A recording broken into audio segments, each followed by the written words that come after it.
Episode 106, baby. Wake and Rake Podcast. Let's talk some free agency. That's what we're here for.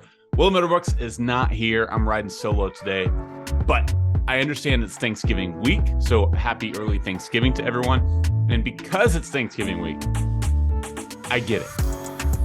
There's going to come a time this week where everybody needs to either take a stroll, take a walk, go stand outside for an hour, 30 minutes, 45 minutes, whatever it might be. I love my family, but we all know that we need a break from them when they're around for a little bit too long. When they overstay their welcome just a bit.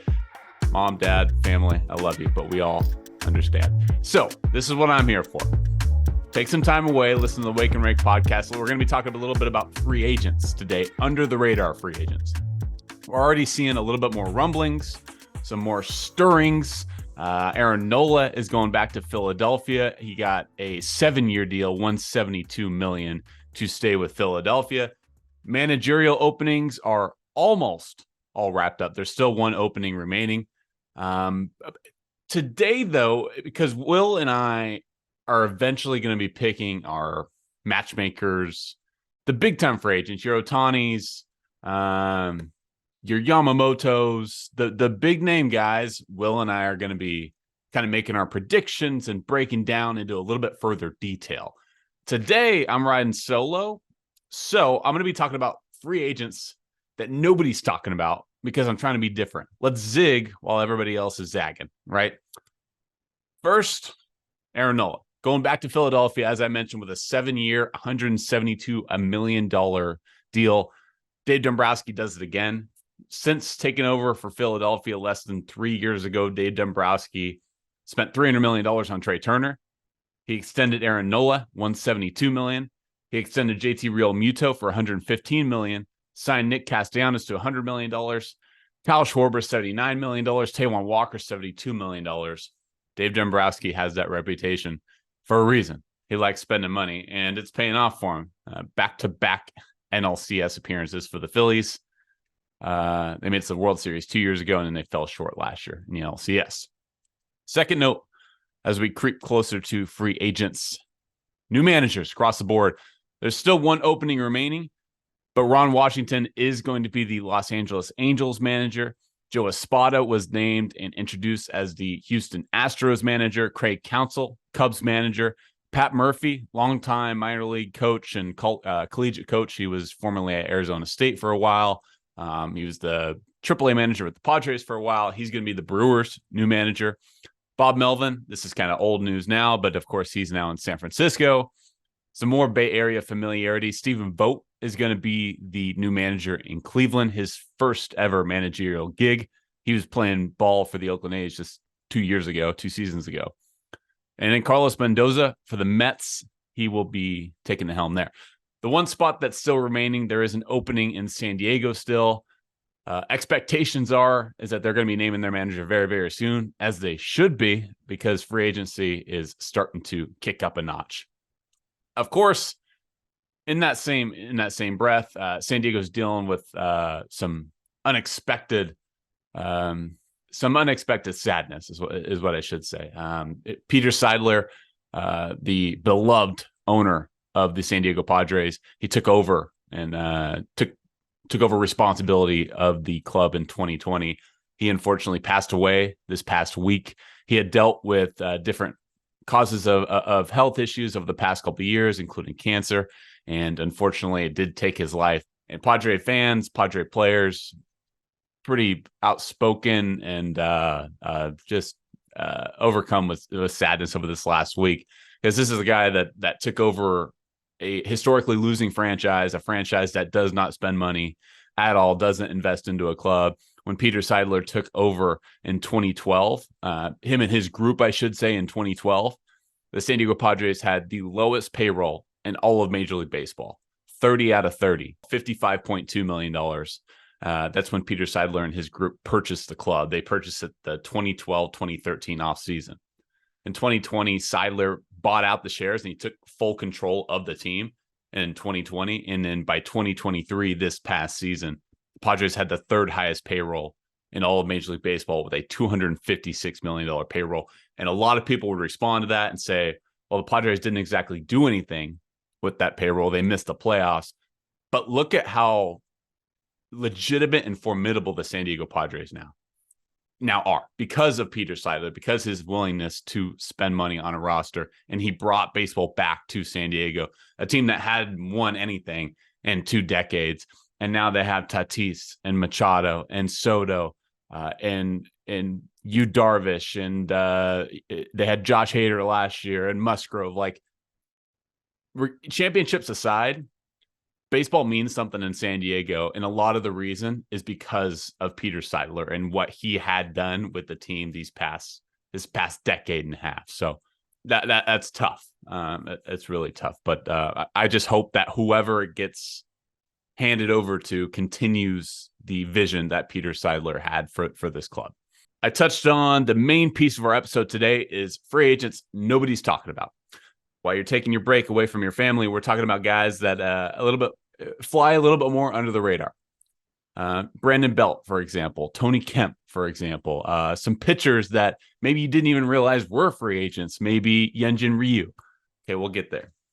So we'll go around the diamond. Let's start at the catcher's position. And I only have one guy for this position. And look, this list is kind of subjective. It's guys that I think maybe people don't realize. Like, I was looking at the list, the complete full list of free agents this offseason, and I kind of went player by player and was like, wow, that's he could make an impact this next season and beyond. But maybe I didn't realize, or maybe some of you didn't realize, were available. So again, catchers, we'll start there. Mitch Garver will start the World Series champ. He just won the World Series here in 2023 with the Texas Rangers, and he's been a really good hitter for when healthy, is what I should say. 31 homers in 2019 in just 93 games with Minnesota. Then the injury started to take a toll on him. But this last year, with him splitting time with Jonah Heim, he batted .270 in 87 games. He had an .870 OPS, 19 home runs in just 87 games. That's one of the best at-bat per home run ratios amongst all players in the American League, not just catchers. So Mitch Garver, and he was incredibly influential too in the playoffs for the Texas Rangers and them hoisting a trophy. He had a 2.1 wins above replacement, wins above replacement across 87 games. So Mitch Garver, he's going to be a free agent, and he could be a good piece to the puzzle for a lot of teams. A guy that can absolutely pick it behind the dish and absolutely has a good bat behind him as well. Shifting gears to first baseman Brandon Belt. Reports are that he's considering retirement. Now, with that said, he actually had a really strong year with Toronto last year, mostly as a designated hitter. But Belt's dealt with injuries really his entire career. When healthy, he's a really high discipline guy, gets on base at a high rate, doesn't really have the power that everybody once hoped he would develop, especially Giants fans early on. But last year, he was actually second among American League first basemen with an .858 OPS. That was, of course, in a limited time, Belt, because he did deal with injuries. He's going to be coming up on 36 years old, Belt will. So age is taking a toll, and we'll see if he even wants to continue his career. But an .858 OPS last year for Brandon Belt in Toronto, that's plenty good enough to probably garner him some type of offer somewhere if he does decide he wants to continue his career. Luke Voit. Nobody has Luke Voit on their radar. Luke Voit's going to be kind of a cast off these last couple of years. He spent a little bit of time with Milwaukee last year, but really, really struggled. But in AAA last year, between AAA with the Mets and AAA with the Brewers, he had 15 home runs in 45 games. That's a 54 home run pace across 162 games. Luke Voit still got pop. He belted, let's see what he did with the Padres just a couple of years ago. In 2022, he's with the Padres, and he was part of that deal. He was in the Soto trade, the big deal, and Mackenzie Gore went over there, over to Washington, and a load of prospects. And then it was they unloaded the Hosmer and Voit contracts. Anyways, Voit with San Diego, this was just a year ago. He had 22 home runs and a .710 OPS across 135 games, but split between the Padres and the Nationals. So Luke Voit still has pop. I mentioned when he did in AAA last year. I would be shocked if we didn't see him on some team somewhere in spring training fighting for a spot somewhere. Rowdy Tellez is going to be a free agent with Milwaukee last year. He dealt with another guy kind of like Brandon Belt. dealt with injuries, but he is just 1 year removed from socking 35 homers in 2022. 35 homers is hard to overlook. He's a guy that really rakes off of righties and struggles against lefties, so he's more so a platoon first baseman. But 35 home runs in 2022, he dealt with a forearm and broken finger in 2023. He was never able to really get on track in 2023, and he was amongst a lineup in Milwaukee that struggled a lot of the season as well. So I would expect Rowdy Tellez kind of get back into the fold and be healthy once more. Juan Yepez was non-tendered with the St. Louis Cardinals. He's a guy that they were hoping in St. Louis would develop into a more everyday player. A 736 OPS in AAA this past year. 12 home runs, a 742 OPS in 76 games 2 years ago with St. Louis. He took a step back this last year, really struggled at the big league level. He hit below the Mendoza line with St. Louis in limited time in 2023.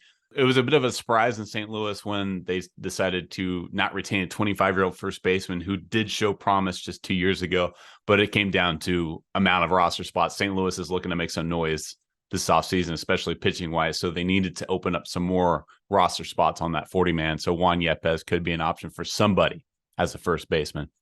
Second baseman's pretty limited this year off-season-wise, off-season free agent-wise, but Tony Kemp really struggled the first half of the season, was legitimately one of the worst players when you take into account wins above replacement, outs above average, et cetera, et cetera. Really struggled with Oakland last year, as did the team in Oakland. And Oakland was dealing with a lot, right? Like the relocation, a roster that was mirroring more of a farm league team more than it was a major league roster. So Tony Kemp had zero protection, and they were dealing with a lot in Oakland. But the second half of the season, he really started to get back to the Tony Kemp that we all know and love. Against left-handed pitchers last season especially, he actually raked a 933 OPS and a 320 batting average versus left-handed pitchers last season, which makes no sense because he's a left-handed hitter. So it's kind of a reverse splits type guy, and he's a player that can play all around the diamond. He mostly plays second base. I have Tony Kemp listed as a second baseman here on this list, but he plays all around the outfield. He can play pretty much anywhere in the infield as well. He's a true utility player in today's age, and a guy that clearly can still rake off of lefties reverse splits. Shortstop position, really the middle infield as a whole, this free agents, this offseason, free agent wise, is it leaves some to be desired, I should say. And but shortstop wise, Ahmed Rosario, he was acquired midseason last year from Cleveland by the Dodgers, and he's really been as consistent as they come. Take that for what it is, though, because Rosario has a 280 batting average in his career. He hits 10 to 15 home runs per season, a career 730 OPS. He's nothing special, but you know exactly what you're going to get at him. He's going to field his position well. He's very above average defensively, offensively. He's likely not going to be a guy that hits 30 home runs in the season, 25 home runs in the season. He's likely not going to be a guy that wins a Gold Glove at the shortstop position, but he's a guy that's going to hit 280, 275, and he's going to hit 10 to 12 home runs. And, maybe if he has a career year, you can stretch that even to a little bit higher. He reminds me a lot of J.P. Crawford, actually. And J.P. Crawford really developed into becoming really a star for Seattle these last couple of years. Maybe Ahmed Rosario can make that leap to inch a little bit closer to a J.P. Crawford-esque guy. He hasn't shown that so far, but he's available in free agency, Ahmed Rosario. Nick Ahmed, two-time Gold Glove award winner. Injuries have completely derailed his career. He was considered one of the better defensive shortstops in all of Major League Baseball just a few years ago, but then he's had a broken hand. He's had right hip impingement. He's had a fracture to his right wrist, and he has not played over 100 games since 2021. He played 17 in 2022 and just 72 in 2023.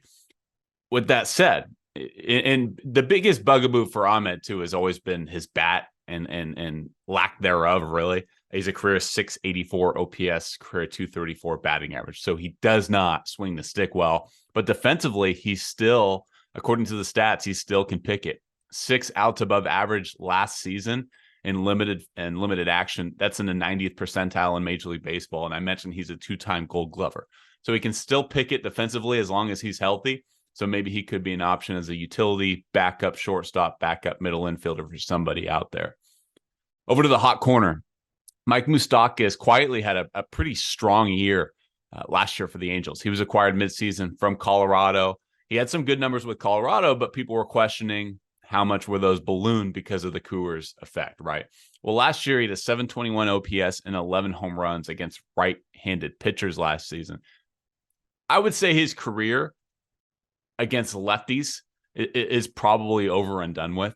He's probably more of a platoon player at this point in his career, because against left-handed pitchers last year, a 222 batting average and a 542 OPS, that's just not going to get it done. So if there's a team out there that can afford to platoon somebody at third base, Mike Moustakas still has some pop. 11 homers against right-handed pitchers last season.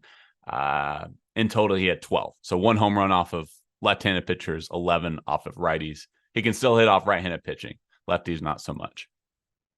Jeimer Candelario, you saw his name being floated a lot last year during the midseason because he finally was able to get some traction on his career in Washington and really had a strong 2023 campaign. 39 doubles. It was the 6th most in all of Major League Baseball. I think it was like 3rd or 2nd in the National League. And he has equal splits as a switch hitter as well. So he's not so much a platoon option as he is a force on both sides of the plate. He's a switch hitter, so his OPS was up over 700 both from the left side and from the right side last year in 2023. So a guy that also can play all around the diamond, second base, first base, third base, limited action at shortstop, but he's definitely a utility-esque player who can go gap to gap. Shifting gears to the outfield, Joc Pederson, a career 834 OPS versus right-handed pitchers. He was an all-star just a year ago with San Francisco. Joc is a guy that clubhouses seem to love, or may I say fan bases. You remember the Pearls when he was with Atlanta when they hoisted the trophy just a couple of years ago. A guy that's beloved among fan bases because of his demeanor and his personality. So Joc Pederson is going to be a free agent this year, and San Francisco is looking to make some more splashy moves.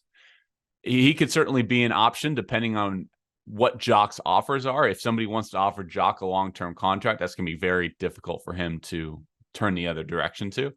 But San Francisco is looking to make some noise. So Joc Pederson is likely headed elsewhere unless he wants to come back to his hometown for maybe a little bit of a hometown discount. Career 834 OPS against right-handed pitchers. That's going to get it done. Robbie Grossman, another World Series champion in 2023. He was with the Texas Rangers and was more of a 4th outfielder, especially once they brought Evan Carter up from Double-A toward the latter half of the season. Grossman is not exactly your all-star, perennial power, scary threat necessarily, but he's a guy that's going to get on base at a very high clip. He's your typical Tampa Bay Ray, Oakland Athletic is going to have a 10-year career and get on base because that's what they value, is getting on base. If you've ever seen Moneyball. Is that he had a 15.7 chase percentage last year in Major League Baseball. That was the best in all of Major League Baseball. So better than Juan Soto, definitely better than Javi Baez in Detroit. He does not chase pitches out of the zone. He has a really great feel for what the strike zone is, and his plate discipline is as good as they come. Again, he's not a guy that's going to sock 25, 30 home runs in a season, but he's a guy that's going to put together a professional at bat each and every time he steps up to the dish. 13.6 walk rate, by the way, last year as well. That was top 10 in baseball. Joey Gallo.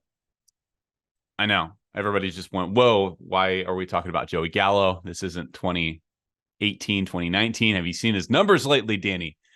Yeah, I know, I get it. But a 13.4 at-bat per home run rate last year for Joey Gallo. He had 21 homers. That at-bat per home run rate, 13.4, was 7th highest in Major League Baseball last year. Limited action, too. He played about 120 games. He mostly faced off. He was mostly a platoon guy against right-handed starters. But 21 home runs last year for Joey Gallo in Minnesota. That's going to be enough it's going to be plenty enough to garner him some type of deal, probably another 1-year deal. Maybe he goes back to Minnesota. But Joey Gallo is available in free agency for somebody that wants a power hitting left-handed bat. Nick Senzel has been just completely like thrown off a cliff in Cincinnati, and I think they jumped the gun a little bit. Nick Senzel is a former number 2 overall pick, was one of the highly touted prospects in the Cincinnati system, and they expected a lot from Senzel coming up because his minor league numbers were fantastic. He rated out well defensively because he can play really all over. He started in the infield, then they kicked him out to the outfield because they didn't really have a spot for him in Cincinnati on their infield. Non-tendered this last week by Cincinnati, which surprised a lot of people. And I was looking at his numbers. I'm trying to figure out, did Cincinnati make a mistake by getting rid of Nick Senzel maybe a little bit too early? And I'm talking a lot about platoons, and I'm talking a lot about splits in this episode here because we're talking about guys that nobody's talking about in free agency. And most of these guys are role players, utility players, fourth outfielders, guys that are probably more complimentary than they are superstars, right? Or everyday players. Nick Senzel against left-handed pitchers, and this is why I think Cincinnati may have jumped the gun a little bit. Against left-handed pitchers, Nick Senzel in his career, a 287 batting average and a 794 OPS, Nick Senzel. And this is a guy that's been just moved around because they can't find a spot for him in Cincinnati. They moved him around the infield. They moved him to the outfield. Clearly, he has something to give against left-handed pitchers. His splits in his career against left-handers is above average, and batting average-wise, too, is more than above average. So Senzel, if somebody can afford to make him a platoon player or a fourth outfielder somewhere, maybe Senzel can provide some pop from the right side. Kevin Kiermaier, his glove's still golden, man. He won another Gold Glove this season out in center field for Toronto and did it rather quietly. I think he got kind of looked over with all those bats in Toronto, and Toronto's known for their offense and Vladdy and Bichette and Springer. And I think a lot of people just kind of like take Kiermaier's glove for granted at this point because he's a former platinum Gold Glover. You look at his statistics over his career. Kevin Kiermaier is one of the best defensive players of his generation. I mean, truly, when you look at the numbers, they support that. And it's still just as golden, too. 95th percentile in arm strength this last year, 98th percentile in outs above average. He had 13 outs above average this last season. And he's still got some speed to him, too, despite his age. 87th percentile in sprint speed. Kevin Kiermaier is going to be turning 34 years old next season. And he obviously rates out better as a defensive player than he does offensively. Last year, a 741 OPS, 8 homers, 36 ribbies, and a 265 batting average across 129 games with Toronto. He's going to be a free agent, and somebody's going to absolutely want his services, especially defensively in the outfield. Michael A. Taylor had a really strong campaign for Minnesota this last year. They were expecting him to be more of a fourth outfielder. They were hoping that they would have Buxton control in center field, and then they'd mix in Gallo, and they'd have Kepler, Kirilloff in Minnesota. Those 4 guys they were hoping, and then Michael Taylor would kind of float around in the outfield because he rated out very well defensively. But Michael A. Taylor did it with the bat last season as well. He had a career high 21 home runs last year, Michael A. Taylor. So he's hitting his stride right now with his career, and he had 9 outs above average last season in the outfield. That's the 94th percentile in Major League Baseball. He's always had the glove. It's always been a question of whether his bat can provide enough offense to be an everyday player. Last year, 21 home runs for Michael A. Taylor. People are going to want his defensive glove in the outfield, and if he continues to make strides offensively, he could be a really nice complementary piece in the outfield. Adam Duvall came out of nowhere and was like an early season MVP candidate for Boston. He came out of the gates just hitting he was seeing beach balls at the plate. Unfortunately, he ended up, I think he broke his hand or something month 1 or the end of month 1 or month 2 last year, and he was sidelined for half the year. So he's limited to 92 games last year, but Adam Duvall was still capable of hitting 21 home runs, had an 834 OPS last season for Boston. He's been a good player for a long time, really long time. So Adam Duvall could be an option for somebody. Aaron Hicks, this might surprise some people. He was released last year from the New York Yankees after a bit of a rocky tenure with the Yankees. But last year for Baltimore, and he was more of a complimentary piece, which is what we're talking about on this episode. Last year as more of a fourth outfielder, he ranked in the 95th percentile in arm strength. So defensively, his speed isn't quite what it used to be when he was younger. And his glove is not able to do what it once was able to do. But arm strength-wise, still one of the best in baseball. Against left-handed pitchers last season, Aaron Hicks had a .349 batting average and a .970 OPS against left-handers last season. That's going to get it done. Aaron Hicks is available as a free agent. Hunter Renfroe is the last guy I have offensively on this list. And it amazes me that he just continues to be sent places when you look at his numbers. Over the past 5 seasons, he's played for 6 teams, which is shocking when you consider he's had 20 home runs in every single full season he's played. So that's not including the 2020 COVID year. And his first season with San Diego, he only played 11 games. So since the start of his career, his rookie season was 2017. He's hit 20 home runs in every single season. That's 6 seasons in Major League Baseball. He's hit 20 or more home runs in every single one of those. His arm strength still rates in the top echelon of the league and percentile-wise. I don't understand why Hunter Renfroe just keeps getting. I get a lot of it has to do with contracts. He's now finally a free agent right now, and I think a lot of teams were looking at his contract coming up in arbitration. How much is he worth? Well, now you can probably get him at a pretty good discounted rate because he didn't finish out the season with Cincinnati well. He played 14 games. He was waived by the Angels, picked up by Cincinnati. He batted just a .128 with 1 home run across 14 games with Cincinnati. All I'm saying is Hunter Renfroe has been a really good, strong player for 6-7 seasons now. And he's going to hit 20 home runs. Look at the numbers. He's going to hit 20 plus home runs. So somebody pick up Hunter Renfroe.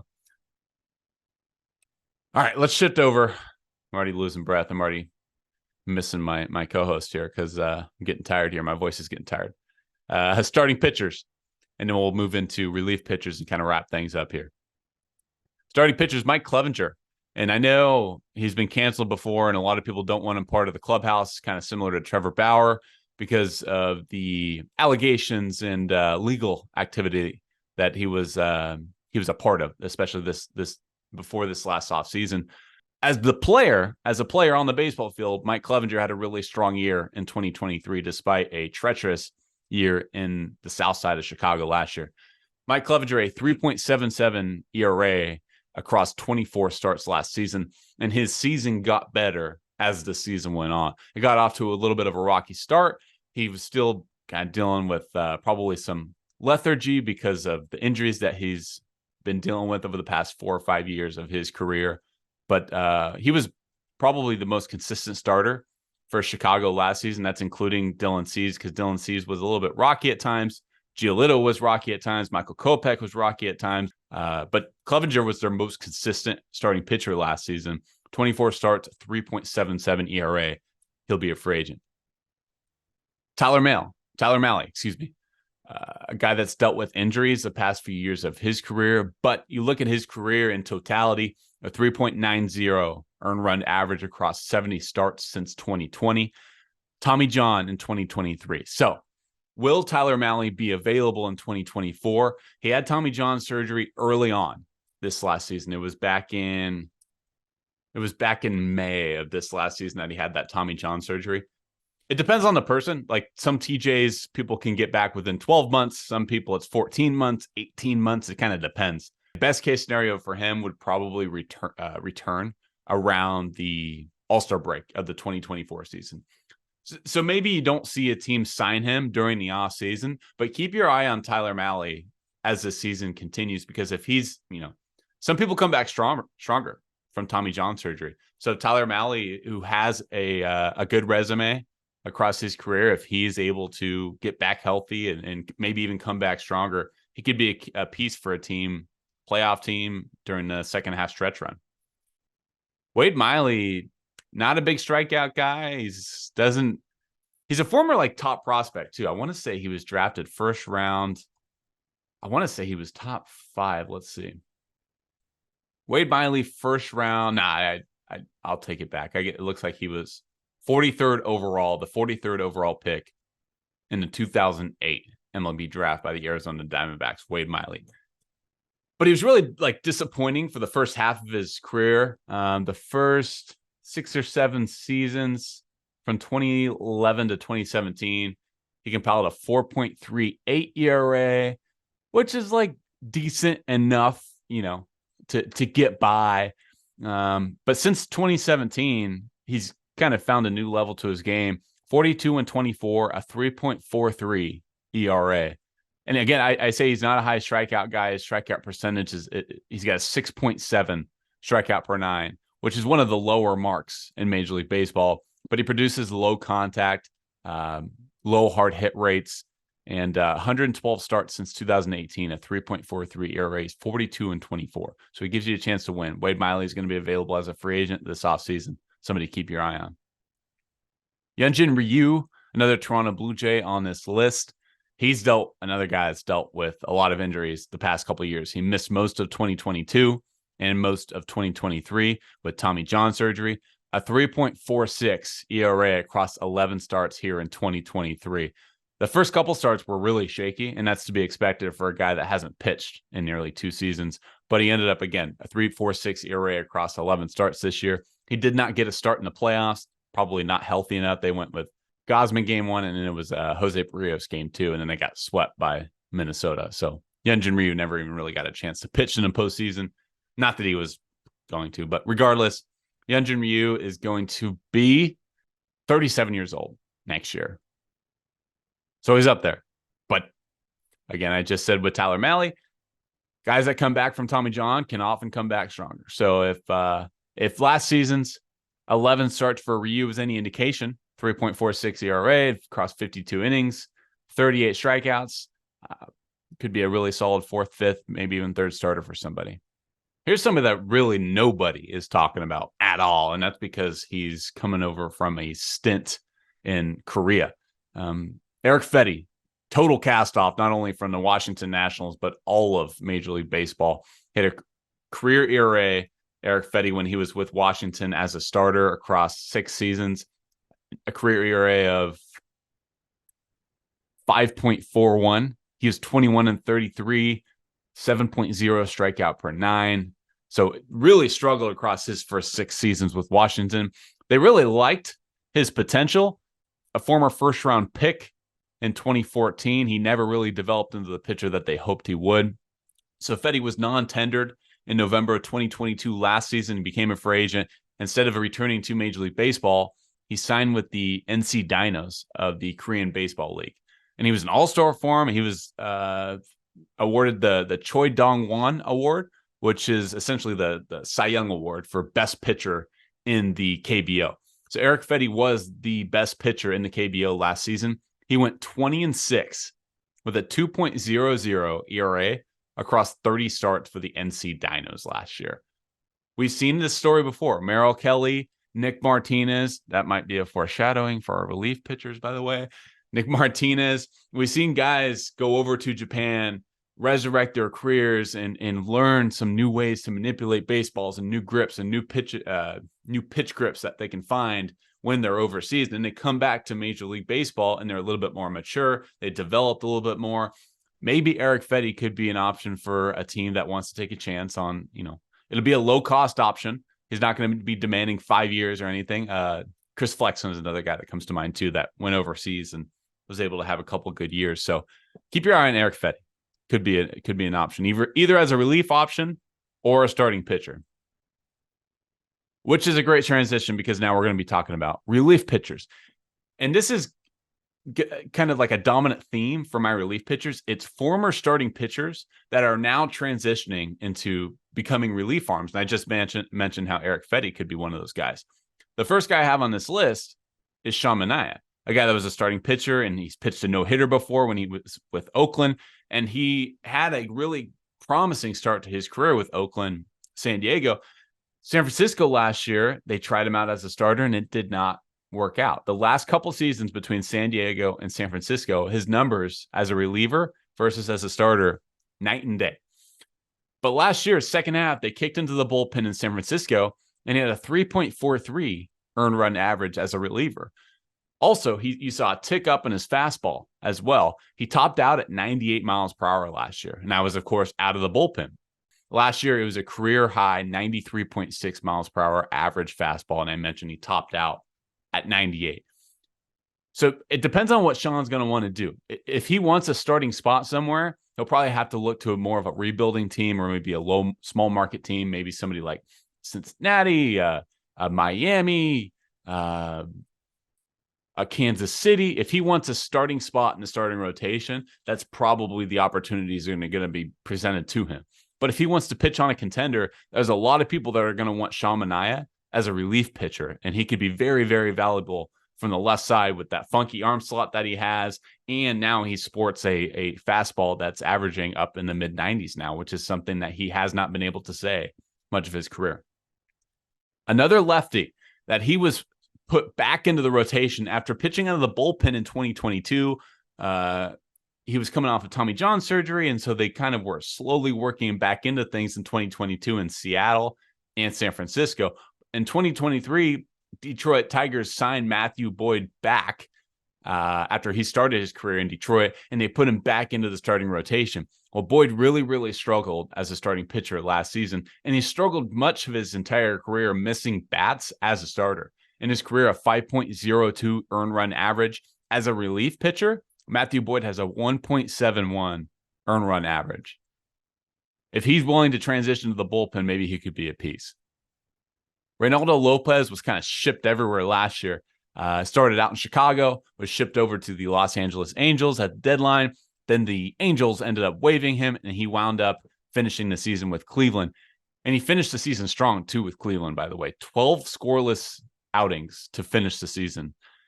He's another guy. Started his career as a starting pitcher, has since transitioned into a reliever. His career is 3.01 ERA as a reliever, a 4.73 ERA as a starting pitcher, Jacob Junis, broken record, I know. Former starter, moved into a bullpen arm. Last year, a 31.8 percentage chase rate. That's the 81st percentile, and he was with San Francisco last year. A 3.87 earned run average out of the bullpen. He's been kind of like a bridge hybrid. He kind of made some spot starts for San Francisco here and there. His slider is considered one of the better pitches, better swing and miss pitches amongst their pitchers last season. So Jacob Junis. Matt Moore, another guy that's kind of a former starter. That's now a relief pitcher. I'm just going to put it on repeat now. But Matt Moore, 10-3, a 2.20 earned run average over the last two seasons. Matt Moore is available. Nick Martinez, I mentioned him earlier as kind of a foreshadowing. He's a guy that went over to the Korean Baseball League, and he came back, was signed by San Diego. And the last couple seasons with San Diego, he's made 19 starts. He's been mostly a relief arm, very similar to Jacob Junis with San Francisco. He's been kind of a hybrid guy. 110 games, which is the most in Major League Baseball. 110 games, 19 starts, a 3.45 earned run average for Nick Martinez since 2021. Brent Suter had a really strong campaign with Colorado last year, which is kind of unheard of because you don't hear about relief pitchers having strong seasons at Coors Field. But Brent Suter is a guy, he's funky, he pitches quick, he has the fastest tempo in Major League Baseball amongst relief arms. He gets the ball and he throws. He doesn't wait around. Hit a 3.38 earned run average in Colorado this year. He has a career 3.49 earned run average. He's often looked over because his fastball is between 86 and 89 miles per hour, but he manipulates it, nothing straight. It's a cutter or a two-seamer away, and he works quickly, so he does a good job of keeping hitters off balance. Last two guys, Kirby Yates. He pitched 61 games last year in a 3.28 ERA in his first full season since 2019. A guy that can throw the fastball in the upper nines when healthy. The only thing with Kirby Yates is just staying healthy. He's really got great stuff. He was with Atlanta this last season, was a really key piece for their bullpen. If he can stay healthy, Kirby Yates is a very strong arm. Lastly, Drew Pomeranz. another San Diego cat, 47 games and a 1.62 earned run average across 2020 to 2021. Problem is that he had Tommy John surgery after that 2021 season, and he has not been able to take the hill since on the major league mound. He had some spot appearances in AAA last year and an attempted comeback. We'll see if he wants to continue his career. There have been rumors that he could wind up retiring and calling it quits. Whew. Can exhale now. That was a lot. If you're still sticking with me, I feel weird because podcasts are all about like conversing and like banter and like having somebody to have a conversation with. I've done this before when Brooksy took a couple months off back in, or a couple weeks off, I should say, back in August. It's always weird doing solo appearances here on the podcast, but hopefully it was informative. Hopefully I gave you a break away from your families for a couple minutes here. Free agents that nobody's talking about. Hopefully we're the only ones that are talking about it. But now you know. So next time you walk back with your family and everybody's talking about Ohtani, everybody's talking about Yamamoto, go in there and tell them that Eric Fedde's available. And Michael A. Taylor and Nick Senzel and Ahmed Rosario. Like these, you're going to impress them. I'm telling you, go back right now, go into your families. They're talking about Ohtani, where he's going to end up. Tell them that Jeimer Candelario and Tony Kemp are available and see what reactions you get. Appreciate you sticking around. Happy Thanksgiving to everybody. As I mentioned, Will and I are going to be back here talking about the big time free agents very, very, very soon. Thank you for tuning in. Wake and Rake Podcast, episode 106, all part of the Believe Network. Appreciate you, folks. Talk soon.